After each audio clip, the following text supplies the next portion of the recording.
Nova from the Nocturnal. How are you doing today? I'm good, Nova. How are you? Good, good. So I want to start off with being that this is a physically intense film, and I would love to hear from you what kind of training went into that, and can you let us know about a blooper or two that happened on set? Blooper or two. Let me see. So the training, Daryl Foster, my fight coach, said to me initially that we weren't going to treat this like we were training for a film.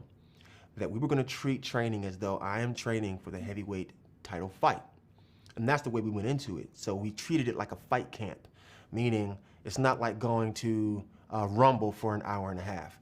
No, we're in the gym 5 to 6 hours a day. Some days we were in there at 3 a.m., we were in there at 4 a.m., and we're just getting it in.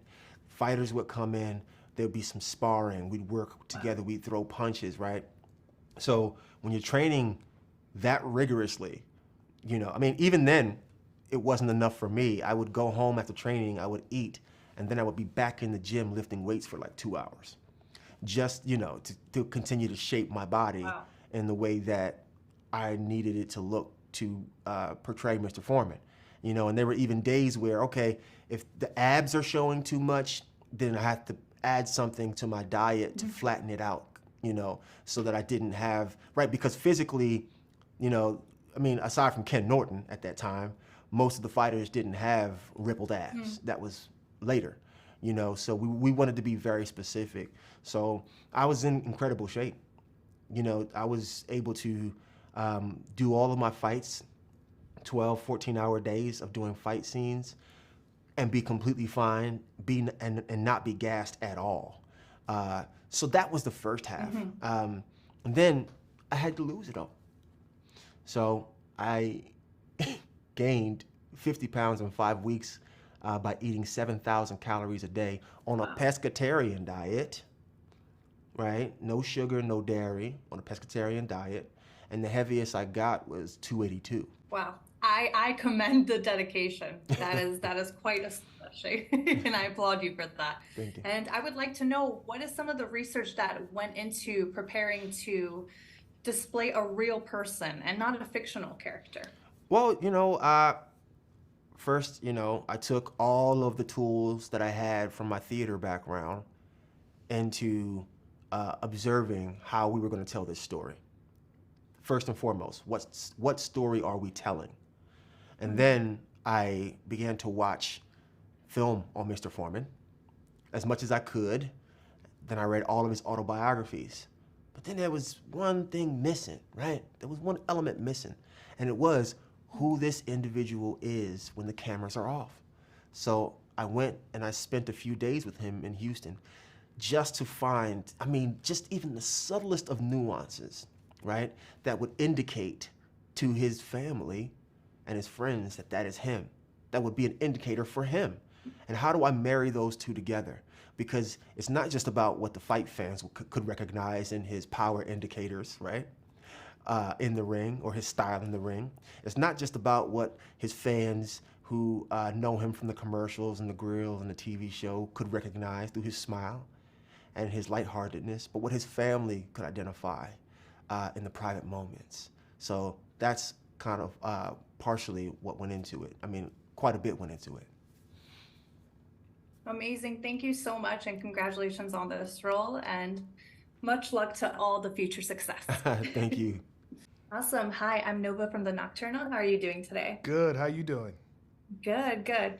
Well, I would love to start off by asking, did George himself offer you any specific insight in regards to how he would like to be perceived in the film through his life? No insight. I think it was the most important thing we talked about was the locker room and Jimmy Young. What happened in the locker room? How did that change his life? How that transformation actually happened? His life was different after that. He really wanted to feel that that was portrayed right in the film. And everything else, he was just really just giving me information. And I was listening to him tell the story. And I remember a story he told that one of his relatives said that nobody in this family ever going to be anybody.